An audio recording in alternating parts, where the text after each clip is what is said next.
Assalamualaikum warahmatullahi wabarakatuh. Anak-anakku semua, hari ini Pramudai akan belajar pembelajaran daring sampai keadaan mudah-mudahan lebih baik lagi dari sebelumnya. Anak-anak sekalian, sekarang kita akan belajar buku Akidah Akhlak. Baik anak-anak sekalian, kita lanjutkan pembelajaran kita Akidah Akhlak kita. Kita sudah sampai di bab keempat ya. Baik, ini hanya rangkuman Bapak. Kalian lebih baiknya baca bukunya nggak apa-apa, tapi rangkuman ini sudah mewakili berbagai bab 4 poin-poin yang ada di bab 4. Nah, jadi bab 4 itu tentang sifat-sifat terpuji. Baik anak-anakku sekalian, Rasulullah SAW, kita mulai awali dengan hari ini dengan membacakan basmalah bersama-sama. Bismillahirrahmanirrahim.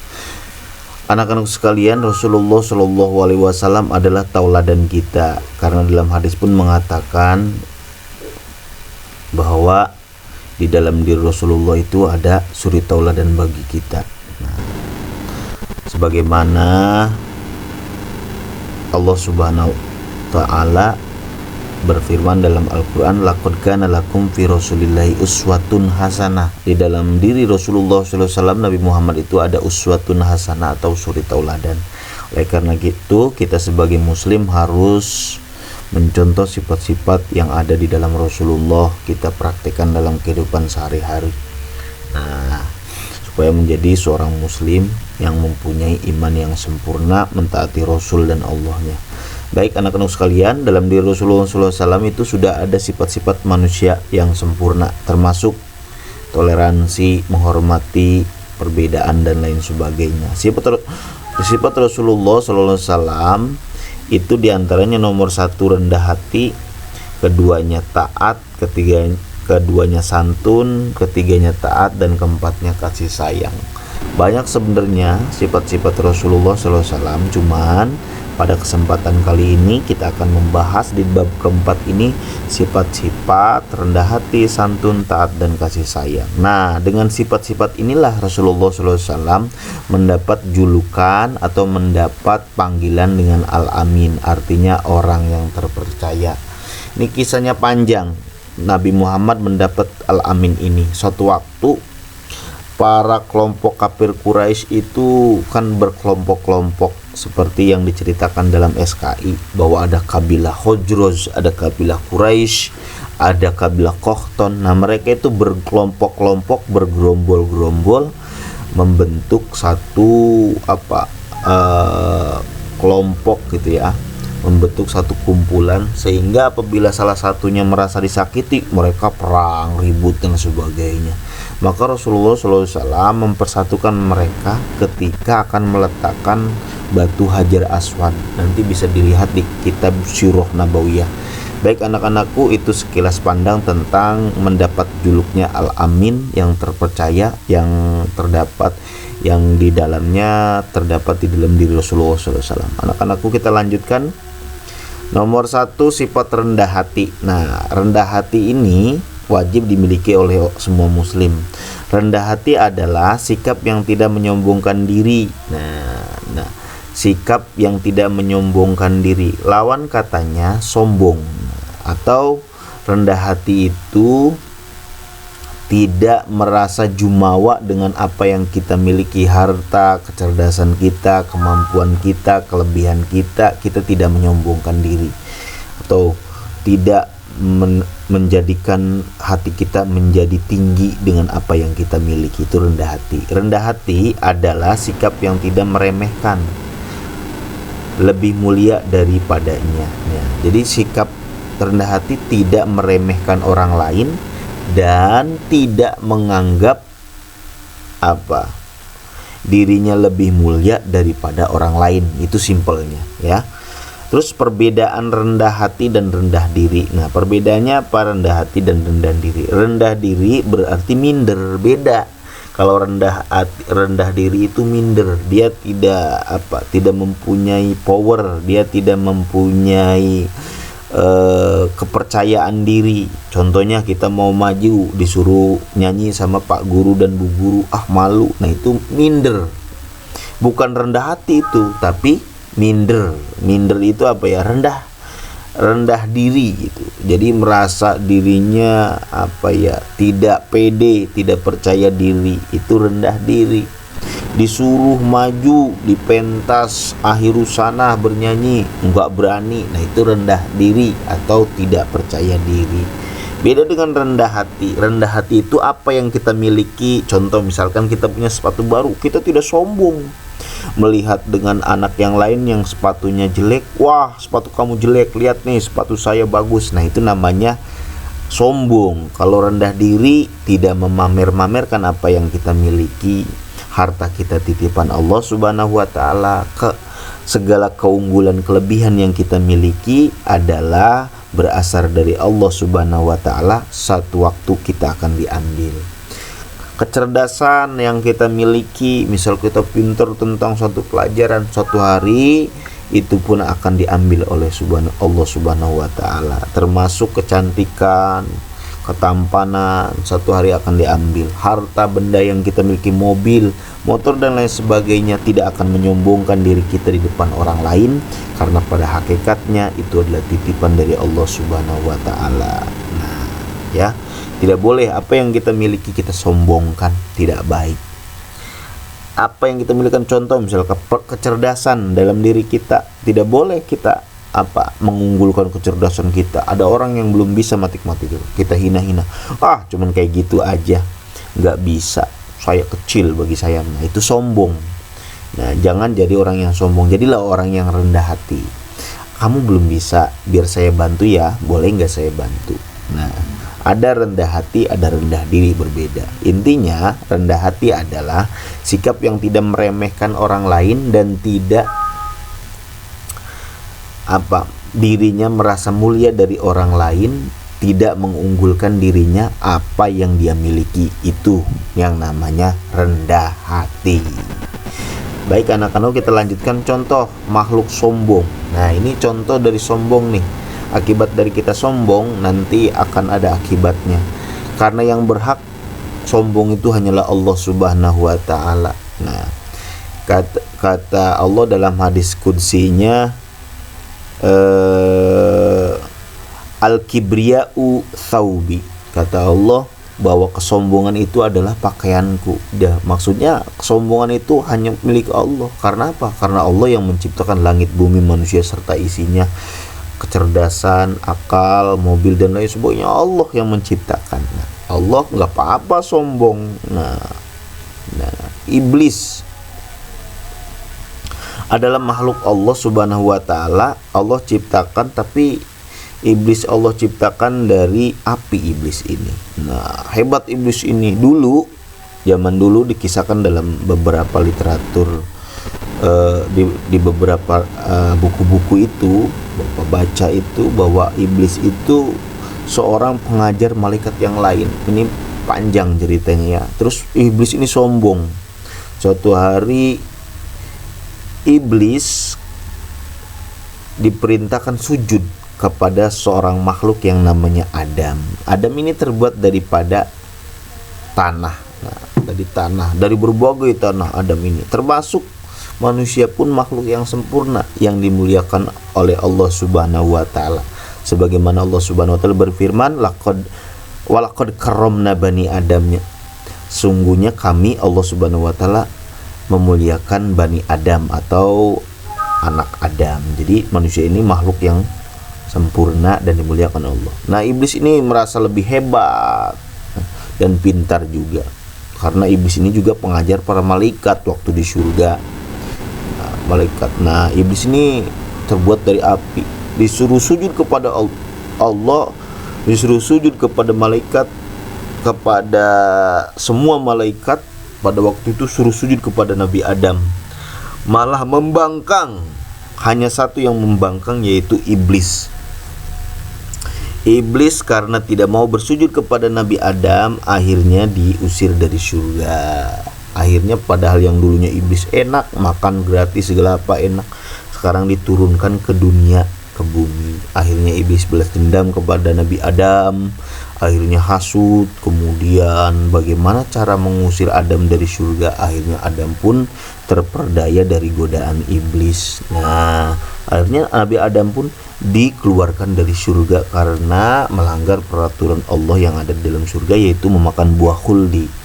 Nah, diceritakan kisah iblis ini dalam surat Al-A'raf ayat 12-13. Nah, kita lanjutkan. Yang kedua itu santun. Nah, santun ini adalah sikap yang wajib dimiliki seorang muslim juga ya. Nah, santun itu apa? Santun sikap yang harus dimiliki pribadi muslim. Santun itu tutur katanya lemah lembut, perkataannya tidak menyakiti hati orang lain. Nah, itu santun. Kalau misalnya pada orang lain tidak cemberut, senyum, perkataan dengan baik, menegur dengan sewajarnya, menegur dengan lemah lembut. Kalaupun ada kesalahan kepada orang lain, tidak harus ditegur dengan keras. Ataupun santun itu kita kepada orang tua santun, kepada adik juga santun. Bagaimana santunnya? Tidak dengan berkata kasar, tidak dengan mengucapkan kata-kata kotor kepada adik atau kepada kakak. Lagi berantem sama adik sama kakak itu tidak boleh ya sayang. Oke, anak-anakku, kalian harus mempunyai sikap santun seperti yang dimiliki oleh Rasulullah Shallallahu Alaihi Wasallam. Pernah ceritakan bahwa Rasulullah selalu memberi makan si buta orang Yahudi. Nah, itu termasuk sikap santunnya Nabi, baiknya Nabi Muhammad. Nah, suatu hari Nabi Muhammad itu sering lewat di depan rumah. Depan rumah itu ada seorang namanya Yahudi, lewat Nabi sering diludahi. Nabi nggak marah, sabar sekali Nabi. Mau sholat subuh lewat lagi diludahi. Pas ketiga kalinya kok tidak ada yang meludahi, kata Nabi Muhammad. Kemudian Nabi Muhammad mencari tahu. Nah, ini orang yang di depan yang sering meludahi aku kok tidak ada sekarang, kata Nabi. Kemudian punya usut orang tersebut sakit panas, dia demam. Kemudian Nabi membawa makanan, Nabi menjenguknya. Tok tok tok, siapa itu? Saya. Dari dalam rumah, tok tok, siapa itu? Saya. Siapa namanya? Muhammad. Wah, Muhammad siapa? Muhammad ibnu Abdillah Rasulullah. Dia makin kaget gemetar, kok Muhammad menjenguk saya? Saudaranya tidak ada yang menjenguk, belum ada yang menjenguk. Kawan-kawannya yang kafir belum ada yang menjenguk. Tapi Nabi Muhammad dengan sikap yang pemaaf, sikap yang santun, sikap yang sopan, dia menjenguk. Akhirnya masuk Nabi Muhammad. Dan Nabi Muhammad akhirnya memberikan makan kepada si kafir yang tadi yang sering meludahi Nabi, padahal sering menyakiti Nabi, tapi Nabi tetap sayang. Nabi tetap lemah lembut dan santun kepada non muslim, kepada orang kafir. Jangan sampai beda-beda kita sebagai seorang muslim, walaupun beda keyakinan, tapi tetap harus lemah lembut. Sama seperti Nabi juga lemah lembut kepada kepada kafir juga seperti itu. Akhirnya orang tersebut terharu, kemudian mengucapkan asyhadu an la ilaha illallah wa asyhadu anna Muhammadar Rasulullah. Nah, itulah sikap santun yang dimiliki oleh Rasulullah. Lawan kata santun adalah kurang ajar. Orang yang santun disegani banyak orang. Iya, orang yang santun itu sering disegani banyak orang, banyak temannya juga. Ya, orang yang santun tapi orang yang kasar, orang yang sombong tidak akan banyak temannya. Kita lanjutkan ikhlas. Nah, ikhlas ini adalah satu sikap yang harus dimiliki oleh seorang muslim. Ikhlas adalah melakukan amalan semata-mata karena iman kepada Allah dan berharap keriduannya. Ikhlas itu jadi enggak mengharapkan apa-apa. Dia bersedekah itu karena iman kepada Allah. Kita bersedekah kepada anak yatim, kita memberi kepada teman yang tidak mempunyai uang ketika jajan. Kita ikhlas, kita tidak mengungkit-ungkit. Nah, ikhlas itu seperti itu, berharap dan beriman kepada Allah. Nanti Allah balas dengan surga. Nanti kita itu amal kebaikannya akan dicatat oleh malaikat malaikat Raqib dan Atid. Nah, kita beramal harus ikhlas, tidak berharap balasan dari orang lain. Ikhlas termasuk pekerjaan hati. Nah, ikhlas ini termasuk a'malul qalbi, pekerjaan hati. Nah, ikhlas tidak terlihat. Ikhlas cuma dalam hati. Ciri orang yang tidak ikhlas biasanya mengungkit-ungkit pemberiannya. Contoh misalnya Andi ini memberikan makanan ketika misalkan Wayan nggak jajan. Wayan, kamu nggak jajan? Enggak. Kenapa? Duit saya hilang nih. Saya kasih uang buat kamu jajan. Satu hari si Wayan bawa uang banyak. Hei Wayan, traktir saya. Kamu kan dulu pernah saya kasih uang ketika kamu nggak punya uang. Kata Wayan, ya udah nih. Nah, itu namanya mengungkit-ungkit pekerjaan, mengungkit-ungkit amal kita. Nah, sedekah yang diungkit-ungkit bagaikan debu di atas batu, kemudian dihempas oleh angin, kehujanan, kemudian sirna, tidak membekas apapun. Itu ibaratnya yang diibaratkan dalam Al-Quran ya. Akhirnya amal tersebut hilang dan tidak ada apa-apanya.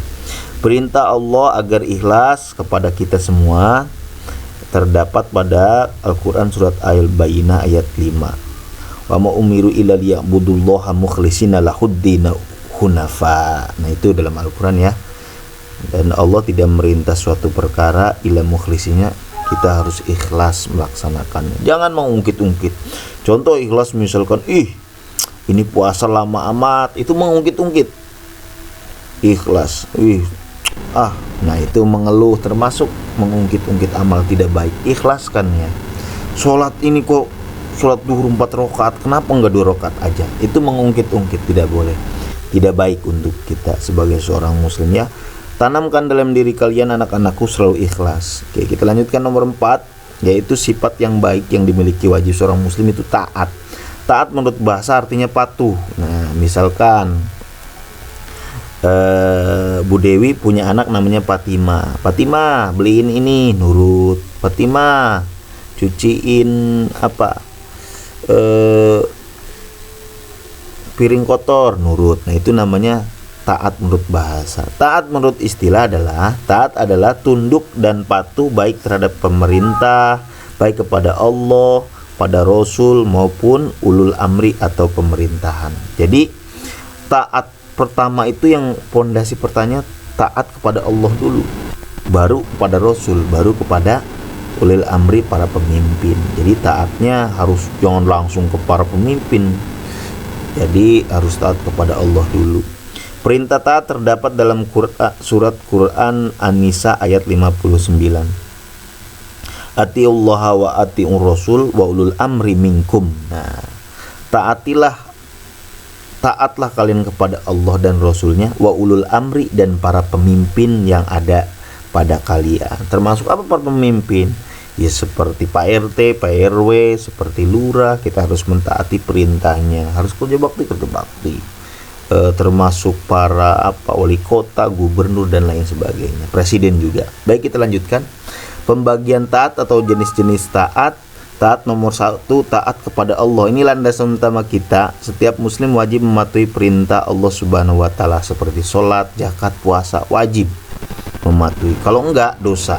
Nah, seperti harus berbuat harus jujur, itu termasuk perintah Allah Subhanahu wa taala. Nah, dan menjauhi segala larangannya, berbohong, mencuri, tidak sholat, tidak puasa, itu larangan Allah. Tapi perintah taat kepada Allah terdapat Quran surat Ali Imran ayat 32.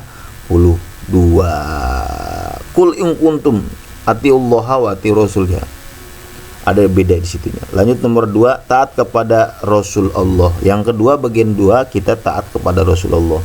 Muslim wajib taat kepada semua perintah Rasulullah ya. Rasul kita siapa? Nabi Muhammad. Kita harus taat kepada Nabi Muhammad, kan sudah meninggal, betul.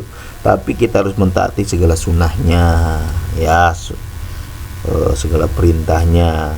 Karena Rasul adalah manusia pilihan Allah yang membawa misi agama, membawa agama.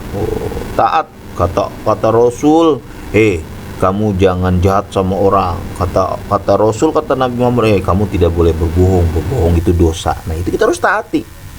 Nah, taat kepada Rasul diantaranya melakukan sunnah-sunnah Nabi. Diantaranya kita harus jujur, kita harus baik kepada sesama muslim. Kata Nabi, al muslimu kalbunyan wahid yasudduna ba'du ba'dun, bahwa seorang muslim itu satu sama lainnya saling memperkuat. Jadi harus kita saling menghormati, menghargai. Kepada sama muslim disuruh menghormati. Nah, kepada non muslim juga harus menghormati. Berbeda keyakinan juga. Seperti yang Bapak ceritakan tadi, seorang Yahudi yang meludahi Nabi akhirnya masuk Islam karena sikap santunnya Nabi. Perintah taat kepada Rasul, Quran surat At-Taghabun, nanti dilihat saja ya. Suratnya atiullaha wa atiur rasul, nanti dilihat aja. Kita lanjutan. Yang ketiga, taat kepada ulil amri atau pemerintahan atau pemimpin. Taat kepada ulil amri atau pemerintahan atau pemimpin. Taat kepada ulil amri, pemimpin, berarti mengikuti segala perintah dan aturan yang ditetapkan oleh para pemimpin kita. Segala baik nih bagi kita, baik untuk, ini segalanya dihapus kali ya. Baik untuk kita dan tidak menyimpang, selagi baik untuk kita dan tidak menyimpang dari ajaran agama. Selagi tidak menyimpang mah kita wajib taat kepada para pemimpin, seperti Pak Lurah dan lain sebagainya. Kalau para pemimpinnya, hei kalian mencuri semua, nah itu mah tidak baik menurut agama, jangan dikerjakan. Kita boleh taat kepada pemimpin selagi pemimpin itu memerintahkan kebaikan, seperti memakai helm ketika berkendaraan di jalan raya, itu termasuk akhlak muslim yang baik. Berhenti ketika lampu merah, nah memakai masker ketika dihimbau oleh pemerintah, nah ini termasuk akhlak muslim. Perintah taat kepada pemimpin terdapat dalam hadis Bukhari Muslim atau QS Quran surat An-Nisa ayat 5 ini ya, ayat 5. Atiullaha wa atiur rasul wa ulul amri minkum. Taatlah kepada Allah dan taat kepada Rasul dan para pemimpin di antara kalian. Kita lanjutkan sayang. Nomor ketiga, kasih sayang.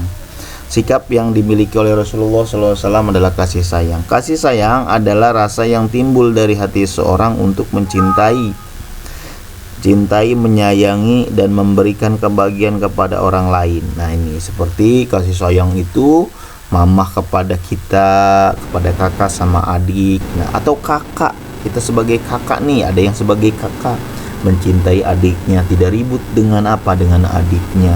Kalau kakak lebih banyak mengalah karena kakak sudah besar, kakak harus melindungi adiknya, kakak harus menghormati kedua orang tuanya juga. Contoh, menyayangi adik, mamah menyayangi adik dan kakak. Baik anak-anakku, penjelasannya sudah selesai. Bab keempat, tugas-tugasnya nomor 1, membaca rangkuman di buku halaman 58 di bab 4 akidah akhlak, mengerjakan dari halaman 56, kemudian mengerjakan halaman di halaman 56, kemudian mengerjakan halaman 59 sampai 62. Baik, Bapak akhiri. Assalamualaikum warahmatullahi wabarakatuh.